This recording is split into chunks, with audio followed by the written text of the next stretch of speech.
Hey everyone, I'm Ashleigh Banfield, and this is Drop Dead Serious. I have some breaking information on the kidnapping of Nancy Guthrie, Savannah Guthrie's mother in Tucson, Arizona. I have spoken with a impeccable law enforcement source who has informed me, with his knowledge of the investigation, of some extraordinarily serious pieces of information about this crime scene. I can tell you that Mrs. Guthrie had cameras, plural, at this home, and that they were smashed. You may have heard Brian Enton from News Nation talking earlier and asking Sheriff Chris Nanos a question in the news conference. And again, today, I'm recording on February the 3rd. It's a Tuesday. The press conference that was early in the day, Brian asked the sheriff, the camera on the front of the house is missing. And the sheriff said, we are trying to get into the companies that, are proprietors of this kind of cloud information to get that, and said by today he did not have that information, did not have whatever was recorded. But I can tell you they are Nest cameras. They are Nest cameras, plural, and that whoever did this may have smashed those cameras, plural. So they're not there, presumably because law enforcement took those smashed cameras as evidence. I can also tell you I've got information about which door in the house was actually left open. There's been some erroneous reporting about some things. I now have the information about that. I can tell you about blood in the house. I can confirm. Brian Enton has some incredible reporting and pictures of blood outside the house. He's going to join me in a moment. We're going to talk about that. I can also tell you whose car has been towed into evidence. And I can tell you that there is a family member who is being heavily looked at right now as a potential suspect. I'm going to bring that all to you in a moment. There's more information about Nancy's pacemaker. You probably have heard up until now that Nancy Guthrie had a pacemaker and it disconnected from her Apple devices, her Apple Watch, her Apple phone, which were left in the home at about 2 o'clock in the morning. And that is a significant time, and I will tell you why, that it is extraordinarily instructive to this investigation in terms of narrowing to a window. I'll explain why in a moment. Don't think that the pacemaker stopped working because she died. That's not it. The separation of Bluetooth between the things that the pacemaker was linked to, the Apple Watch and the phone. When they get out of range, you take your AirPods, you walk out, you leave an air tag behind, you get a notice, you're disconnected. That's more what this is about, but the timing of it is specific to narrow down the investigative window. So I'm going to get into all the details of all of these little pieces of information that I told you because I've just touched the tip of the iceberg, but I also want to get you up to speed on all the information that came out today from a few different sources. Number one, from the sheriff himself, who held a news conference and answered questions. And then also from Brian Enton, because he got some great information. And as I mentioned, he's going to be up in just a moment with me. We're going to talk about all his findings. So John Edwards is the assistant special agent in charge of the FBI in Tucson. He joined Sheriff Chris Nanos for the news conference today. Again, it's February 3rd, Tuesday. They held this update, but they didn't give a lot of information. They just said, basically, this is to answer your questions in the press. And I can tell you that we found out this is not a gated community. Okay, that was one report that came out. It's not a gated community. It's also very dark and there are no streetlights. So very hard to see anything that might have been driving up and down those roads. The properties are huge, right? They're anywhere between 1 and 4 acres each. So more rural, don't think city, lit up, neighbor to neighbor sees everything. Your ring cam can see the street. It's not like that. Not everybody's ring cam can actually see the street from where they are on these big properties.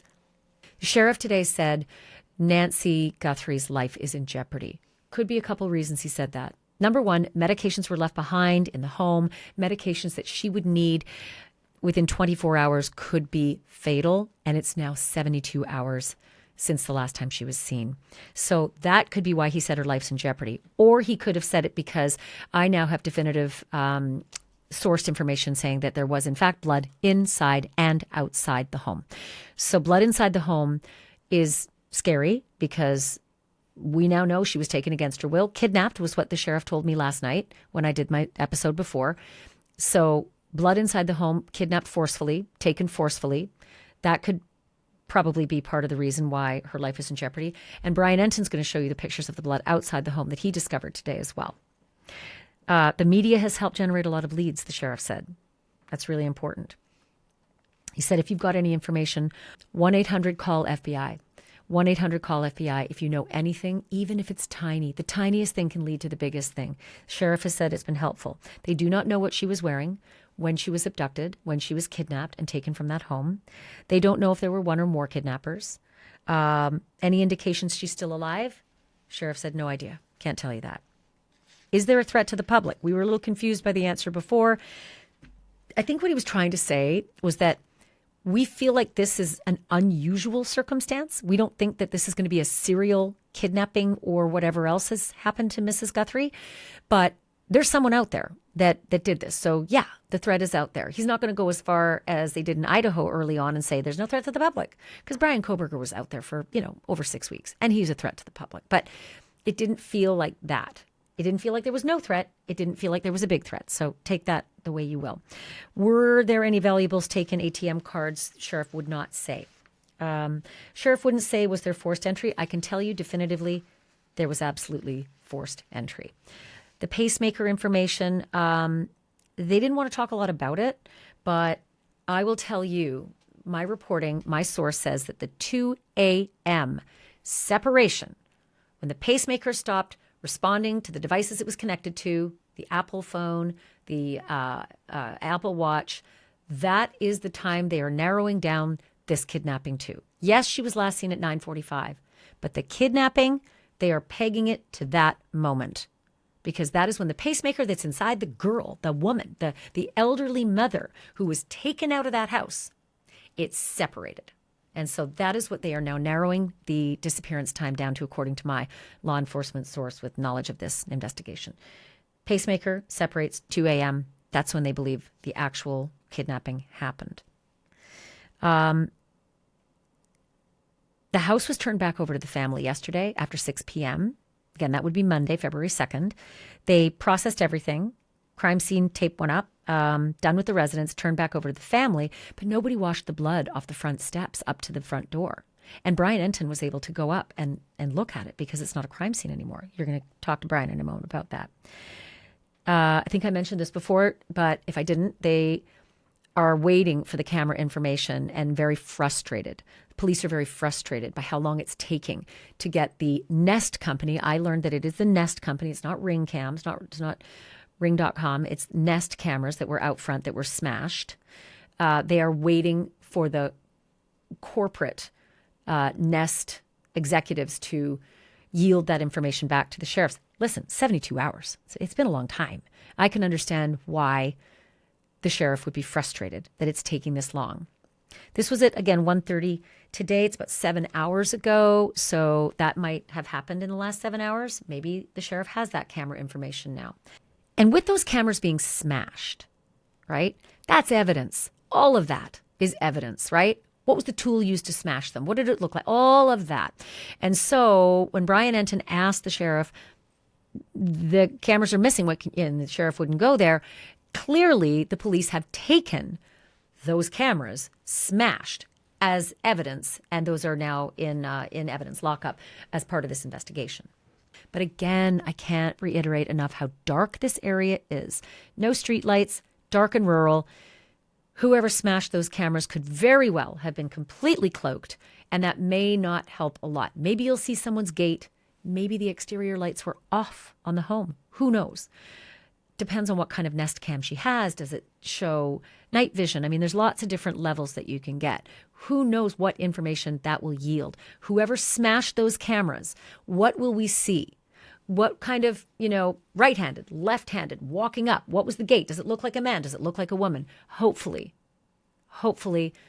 that could have been ascertained before the cameras actually ended up being smashed.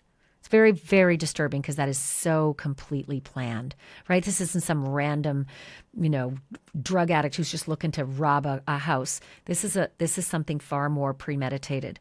If the cameras, plural, are smashed. Whoever did this knew there was more than one. I am going to have all of this for you in exquisite detail in just a minute. I do have to just tell you this. I have sponsors that make this podcast possible. And I just want to tell you a little bit about my latest one, because lately everything is feeling extraordinarily expensive and stressful. Air travel, gas, food, day-to-day life. But I've been getting a lot smarter about this. I'm fighting back. And if you're like me, I know you're watching your money a little more carefully. You've signed up for free trials and then you forgot about them until, boom, you get all these bills months later. Not good. That's why my new sponsor, Rocket Money, it's got your back. It's a personal finance app that helps you manage all of your money in one place. It tracks all the spending. It creates budgets that are yours for your life. And the fact that Rocket Money tracks my subscriptions so I can cancel them when I don't use them, it's been a lifesaver. It also tracks my spending habits so I can see where I'm wasting way too much money and then put an end to that. And Rocket Money is free. Thank you. You can free download.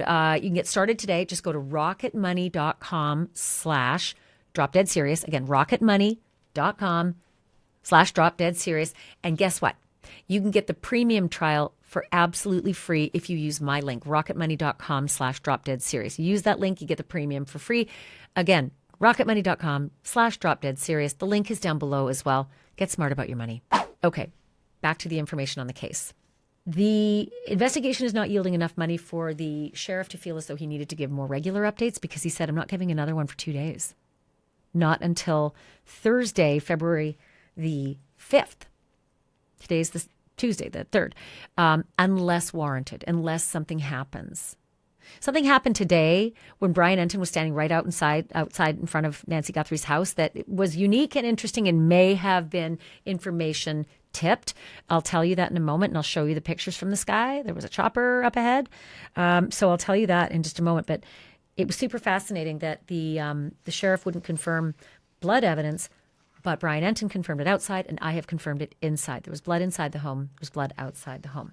So let me get to some of Brian Enton's amazing reporting as well before I give you a little bit more of what my law enforcement source has told me, especially about the prime suspect and the car that was towed. That's very, very distressing. Brian also learned about forced entry into the house, and he learned of the 2 alleged ransom notes.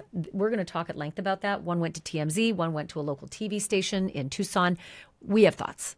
Lots of people have thoughts. The sheriff has some thoughts, apparently.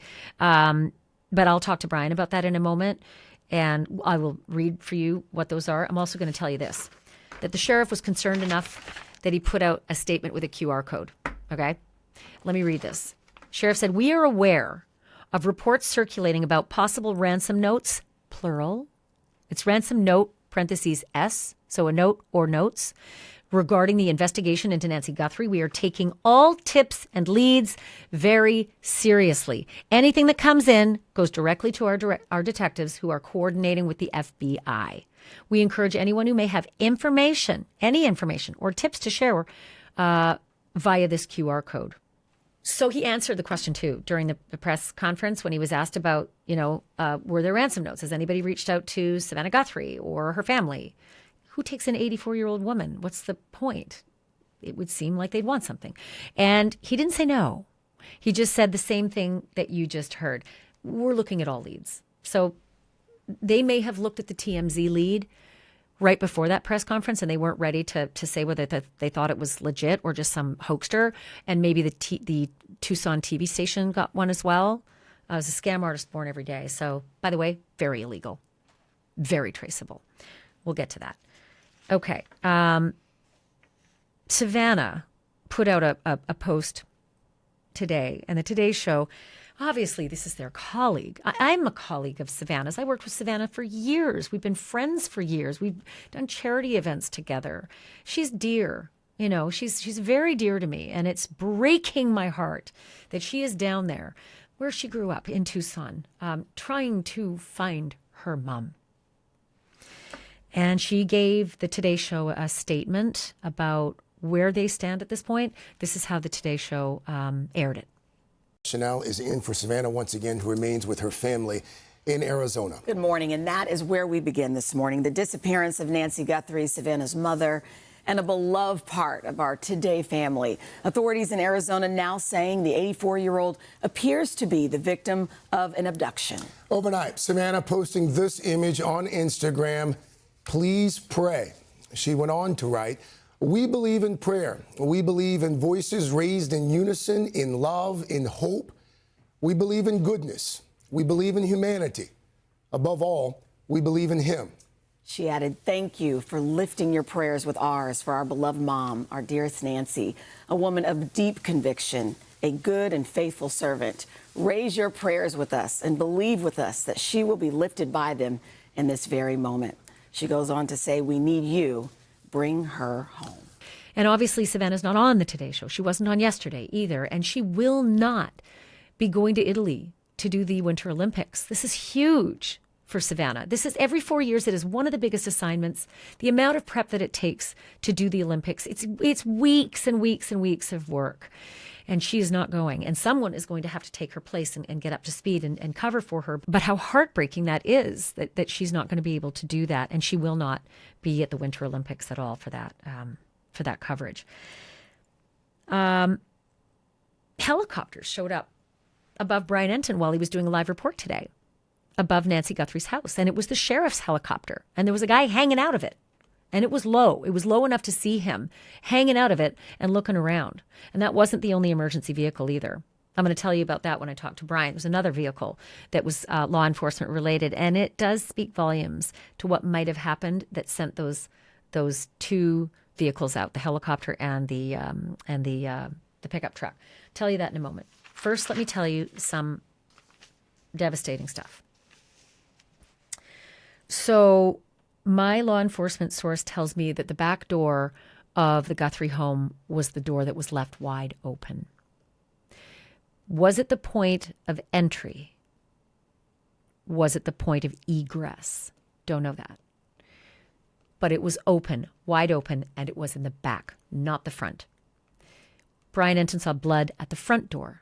So did a struggle happen at the front door? Was there a doorbell rung at 2 a.m.?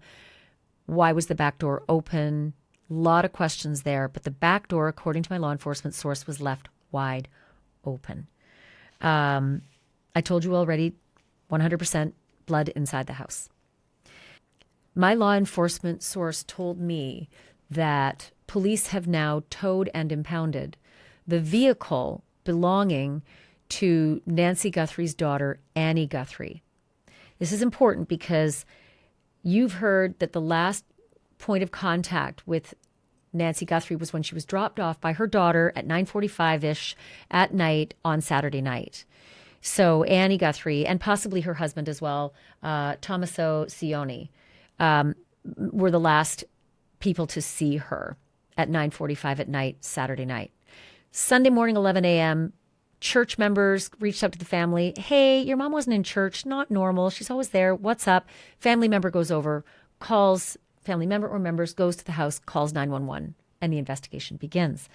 But they have towed Annie Guthrie's car.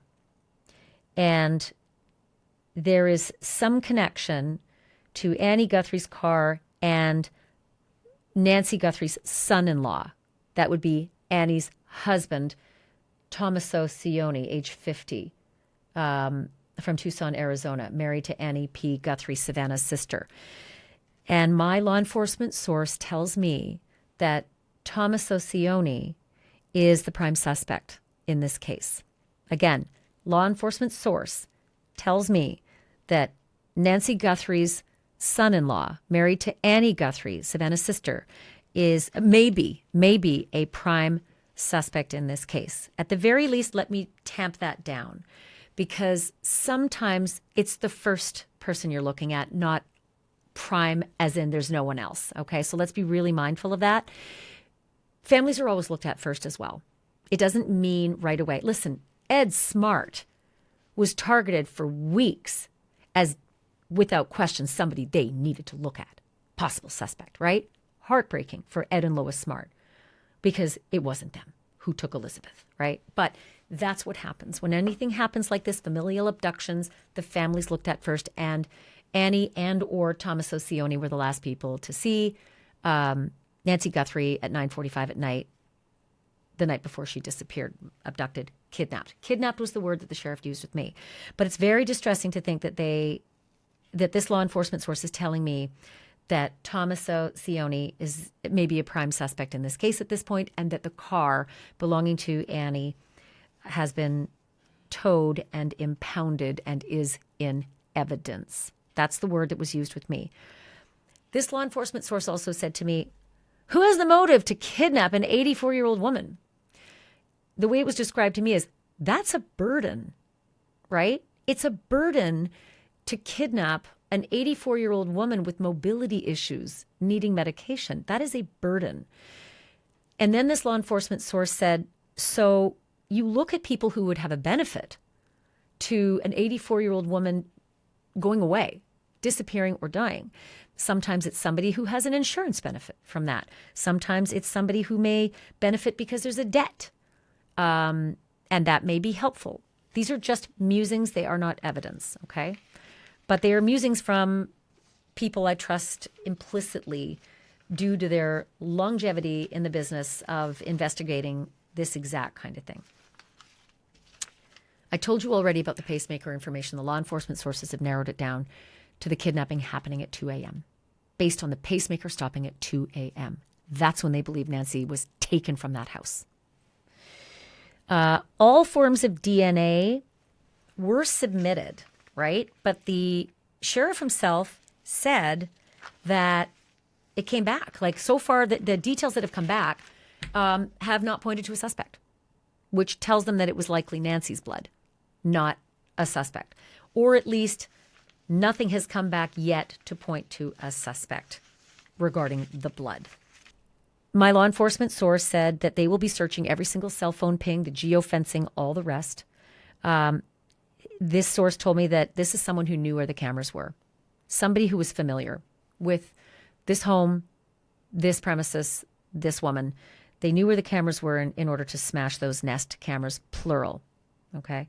And as far as the TMZ ransom note, my source says that they don't believe that this is real. They think it's just troublemakers trying to insert themselves into this story. Could that change? Yes. I just want to give you a little bit of information on Tommaso Cioni, Annie Guthrie's husband, whom at this point I am told again may be a prime suspect in this case. He's 50, from Tucson. His bio from a website that's an Italian website, an official Italian website for the Taparulan Society, Cultural Association, the Taparulan Cultural Association, a nonprofit focused on promoting contemporary artists. His bio says, I was born in San Giovanni, Valderno on June 18, 1975. Since 2006, I have lived in Tucson, Arizona. I write when I have the chance. I study lizards. I play the electric bass. I make homemade pasta. LinkedIn reports that Tommaso Cioni is a teacher at Basis Oro Valley School from 2007 until present. Says he's a primary instructor for 6th grade science and AP biology. Reverb Nation, that's a music website, says that he put out an album with a 3-man music group called Early Black. Music is apparently available, but that's all I know about Annie Guthrie's husband, who, again, one law enforcement source, very connected, highly regarded, impeccable credentials, knowledge of this investigation, says that Tommaso Cioni, Annie P. Guthrie's husband, may be the prime suspect in this case, and Annie's vehicle has been towed, impounded, and is now in evidence. Very distressing. So Brian Enton is with me from News Nation. He's been doing some incredible work since landing on the ground in Tucson. Brian, you have done, again, some outstanding reporting out in front of Nancy Guthrie's home. When the crime scene was turned over to the family, you found a blood trail. Yeah, we did. And I was kind of surprised, Ashley, that it was not a crime scene anymore. I don't know why I just expected that they would still have some tape outside. Or, when you cover these things, they'll have like one police car that stays behind.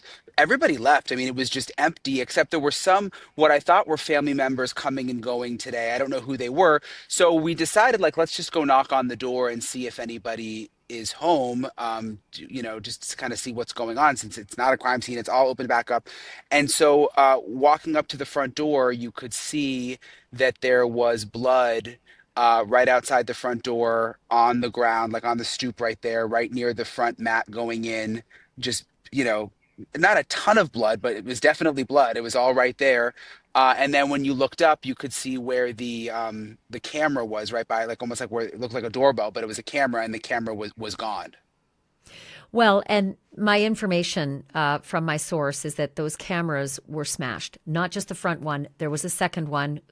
Whoever did this knew there were two, smashed them. So presumably the fact that you saw that they're gone means that the police took them for evidence. Yeah, well, what's interesting though is when I asked the sheriff, I was at the press conference and I asked the sheriff, we noticed that the camera is gone in the front. Do you think the perpetrator took the camera? He said, we noticed that too, and all of that is under investigation. So it was kind of strange. Like, I don't, kn- he didn't give me an answer. Like, was it the perpetrator who took the camera? Was it the police who took the camera? But he acknowledged that they also noticed that the camera was gone. I think he's having to answer in real time to, investigative information and evidence that he doesn't want out there, probably. And having to, tap dance in front of live cameras, which is really hard. I mean, this is a small place. Tucson has barely had, massive crime. I think one of the biggest things was Gabby Giffords, like, 15, 20 years ago. So this is a lot. This is a big crime for them to process, and the media attention is sort of stifling. It's really, really hard. Let's just talk a little bit about that blood trail a little bit before we go more into the cameras. But you find the blood trail at the front door. The front door is closed. At least it is now. My law enforcement source has told me the back door was wide open, which sort of gives you just so many questions. Is that where the perpetrator came in? Is that where the perpetrator went out with Mrs. Guthrie? Did Mrs. Guthrie answer the front door at 2 a.m. and there was a pitched fight and that's why the blood is there? Because I think you mentioned the blood doesn't go further out along the stones to the driveway.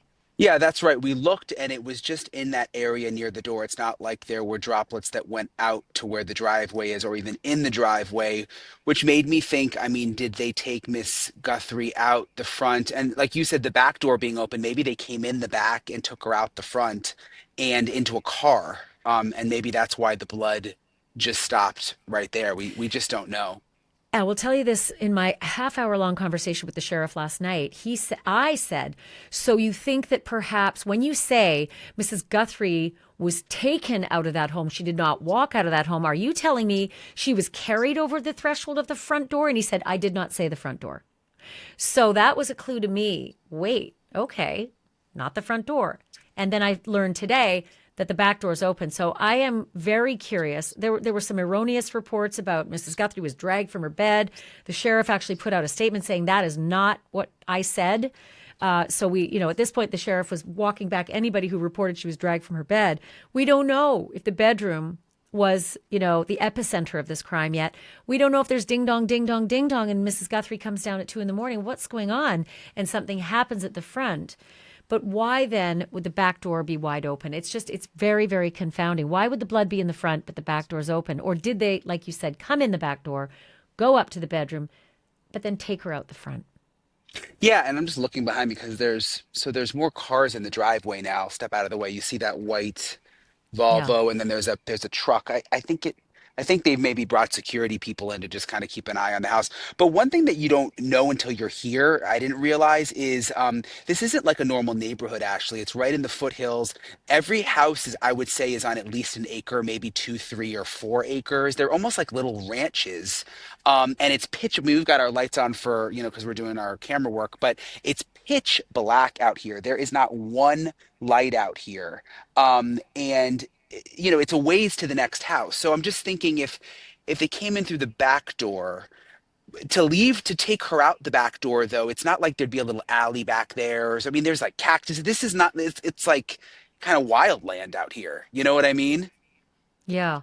But whoever smashed the cameras maybe thought it would be an easier way to get in the back door to smash a camera without being seen, go in the back, and then maybe smash the front camera from the inside of the house coming out. Who knows? I mean, but whoever it was, my law enforcement source said They knew there were those cameras and where they were in order to smash them. We're getting to that in a bit. But helicopters overhead while you were doing your live shot earlier today. Talk to me about that.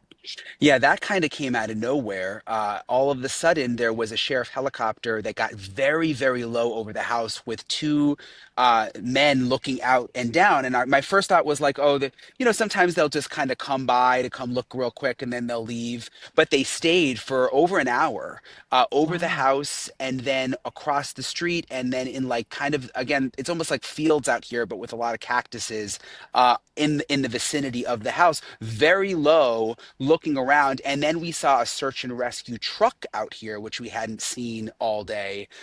So I don't know if there was kind of like, hey, we left some stone unturned and we just want to go back out and look one more time, or if there was a specific tip that came in, something specific that they were looking for. But it was very clear that they were looking for something. Because again, at first I thought like, oh, the helicopter's doing a pass.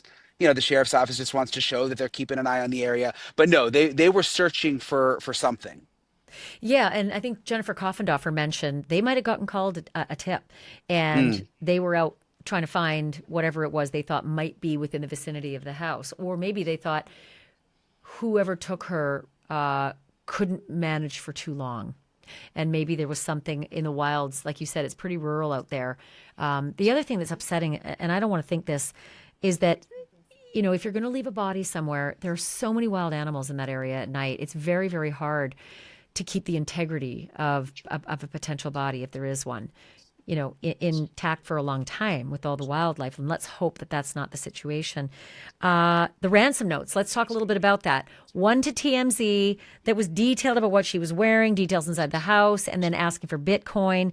And another one to a local TV station. Let me see which one it is. I think it's KOLD TV in Tucson. KOLD, yeah. My law enforcement source says he's not putting a lot of stock in that. There's a lot of crazies out there that want to insert themselves. But what are you hearing from where you are?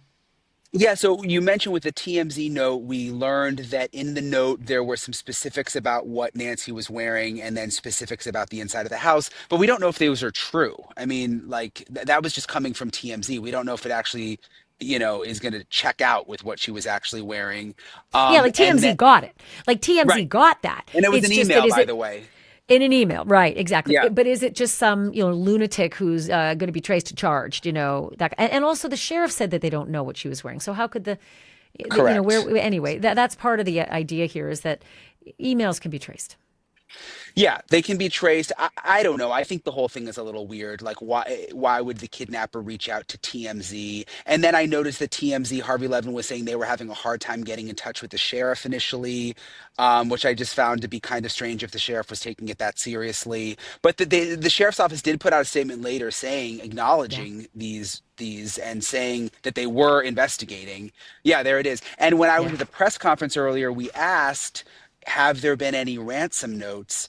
And I thought it was interesting. Again, the sheriff didn't answer the question. He just said, we're that's right. looking into every. And yesterday he was much more open, Ashley. I mean, you had him on your podcast. He was all over the place. He was answering every question. He was kind of like hard to follow it sometimes. I'm like, he was talking about his gut feeling about things. And I'm like, Right. is it really what he's saying actually fact? Or anyway, but today he was much, much more careful. Yeah, and obviously, like I said before, they're a little bit new at this. I mean, they don't get this kind of stuff going on in this rural area in Pima County. Um, but, upsetting just to think that somebody, if it's true, may be trying to insert themselves. Let's get to some of the other breaking stuff that my source told me that's just kind of blood curdling. That they did indeed find blood inside the house. You found the blood outside the house. The confirmation from my law enforcement sources that there was blood inside the house as well, and that they have towed Annie Guthrie's car. Annie Guthrie being Savannah Guthrie's sister and the last person to Mm. have dropped Mrs. Guthrie off at 9:45 the night before, but that they have towed and impounded her car into evidence. That is sort of the ground shook when I learned that. That's interesting because we had heard that the FBI was at the sister's house, the Savannah sister's house earlier tonight. I hadn't heard the towing of the car, and I just kind of assumed like they were over there talking to them, trying to get more information about, what was going on in Nancy's life in the days up to this. But yeah, the towing of the car, I'm trying to sort of wrap my mind around. the reasons that they may have done I that. mean, I guess I can understand. I'm trying to think of all the reasons why it's not a big deal, and Right. it's the last person to have seen Nancy Guthrie. My law enforcement source says, who takes an 84-year-old woman with limited mobility? It's a burden for the kidnapper to do so unless someone has a vested interest in gaining something from it, like insurance benefits or a family debt that needs paid off, anything like that. This was just the musings, not the evidence of this investigator. But the other sort of earth-shattering information that this source told me is that Nancy Guthrie's son-in-law, Annie's husband, Thomas O'Cioni, is now maybe considered prime suspect in this case. Wow. Yeah. So I haven't heard the most, like I said, the most I heard was that the FBI was at their house earlier today. I haven't heard that at all. I don't know much about them. I mean, I think they were the last ones with her, right? Yeah. On Friday night. Two So I reports mean, that Annie dropped her off, or that Annie and Thomaso dropped her off. It's a little unclear, yeah. but this law enforcement source specifically pointed to her car being towed, impounded, and in evidence, and the son-in-law, Thomaso Cioni, age 50, may be the prime suspect in the case. Well, and it would make sense even if they hopefully did absolutely nothing wrong and this is their mom and it's like makes Yeah, your heart hurt. I mean, I feel terrible yeah. for everyone in the family, but it would make sense that they don't want to leave any stone unturned. So even if investigators are thinking like we don't think these people had anything to do with it, but the fact that they were the last ones with her, she was in that car the night before, like maybe they're just going to check everything regardless. And that, my source said there's a lot of familiarity. This kidnapper had a lot of familiarity with this home, with the two different Nest cams that were smashed, and that they said an 84-year-old woman with limited mobility is not an easy person to kidnap. There has to be a benefit in some way. Mm. If you think about a break-in, no, you've caught me breaking into your house. Now you've seen me. Well, you don't typically kill someone and take the body or take the live person with you. That's not usually how a burglary that's foiled ends. It's far more complicated and odd. The mystery is more. It just takes you in a different direction. Your thoughts, anyway. The other thing is that my source said they are obviously looking at all cell phone pings and geofencing to find out what was in that neighborhood. This is the kind of thing that, trips up just about anybody. It may have tripped up Dr. Michael McKee in the Tepe murders. He left his Yep. phone in the hospital, but the car was seen. Brian Koberger shuts his phone off right as he's leaving and puts his phone back on right as he's returning home, right around the times of the murders. These are things that some people just don't think about. Yeah, and it's not just phones. I was talking to a FBI agent who just retired actually from this area earlier, and he was reminding me that, it's iPads, it's like all sorts, it's iWatch, it's all sorts of Yeah. electronics now, yeah, that can track you. And he was emphasizing to me that that is the number one thing that the FBI is doing right now, and that they can literally like narrow it down in such a way through the cell phone towers to who was right in this area and then try to follow that device and he thinks that's really what's going on behind the scenes right now. And there's also just like questions about, do they have a suspect that we just don't know about? I mean, I was Yeah. thinking back to Brian Koberger earlier when you and I were talking every night and it was like, gosh, these police, they don't seem like they know anything, and then come to find out they knew a lot. They know a lot. Do they just have their poker face Right. on in these press conferences and they actually know a lot?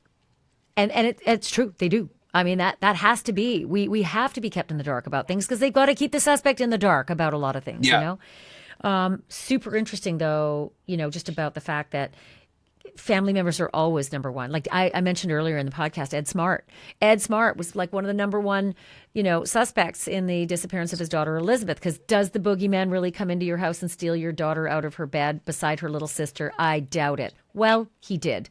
The boogeyman did come in. Brian David Mitchell did come in and steal Elizabeth, and it wasn't Ed Smart. But the way law enforcement works is you have to start from the inside of the concentric circles and then work out to any Yeah. potential other suspects. So if this ends up being prime suspect, but not the only one, and we're just eliminating him, that could definitely be the case.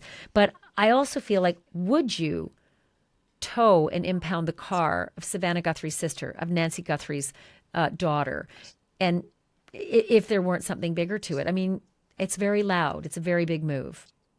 Do you think it's strange? And you're more, I mean, you've been in the bigger media world more than I have. Like, do you think it's strange that Savannah Guthrie hasn't said anything? I mean, could that be an indication of Well, maybe some drama in the family behind the scenes? so many things could be happening there. If I were in Savannah's shoes, I would be mute. I would be, catatonic. You're a big media person. This massive thing is swirling around you. You don't even know what to say and what not to say. You have a million friends in the media business. Everybody wants a comment from you. And the police may have just said, we'd like you not to say anything. And Yeah. I know Savannah. Savannah is a lawyer. She is a long studied crime reporter. I met her at Court TV. We worked together at Court TV. She is brilliant. And so Savannah will be doing the smartest things to aid in this investigation. She will do everything that the police are asking her to do, and she will not go rogue. I know that. Yeah. And I don't know, the other aspect of that is that if the FBI was over at Annie's house, they've towed her car, they're looking at her husband. If I were Savannah, yeah, that would be enough for me to just say, I need to just stay out of the limelight. I need to stay out of everything. Yeah, it makes sense. I was just wondering about that because if there is a family dynamic here, might be a reason for her to, like you said, just sort of stay quiet. Although I hate to even think that. I mean, I hope that's not the case. I know you have your source, but it's like, gosh, that's just terrible.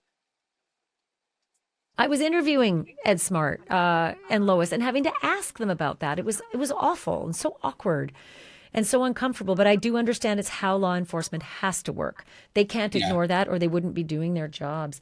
What about the neighbors? Have you heard from anybody out there? Yeah, we've talked to several neighbors. People loved Nancy. We're hearing a lot of that. I mean, she lived here since the early 90s. I think 1992 is when she Mm. moved in, which a lot of people were saying, "Oh, Savannah probably bought her the house. It's a really nice house." I mean, apparently not, because she's lived here for a long time. So a lot of people know her. And people are on edge about the whole thing. The police have been to all of the neighbors' houses. There was one neighbor who told me police had been there twice looking for videos. So Wow. it seems like, we've done other stories where you show up and you're like kind of surprised, gosh, how are we the first ones here? That doesn't seem like the case here. People have been going to all the different neighbors' houses. There was one neighbor who told me that they were even trying to talk to the landscapers because there's a lot, I mean, they're really nice houses out here and there's a lot of like landscape crews and stuff.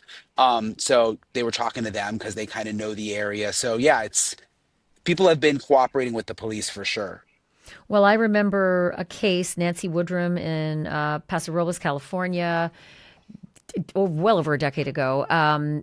Elderly woman disappeared from her home.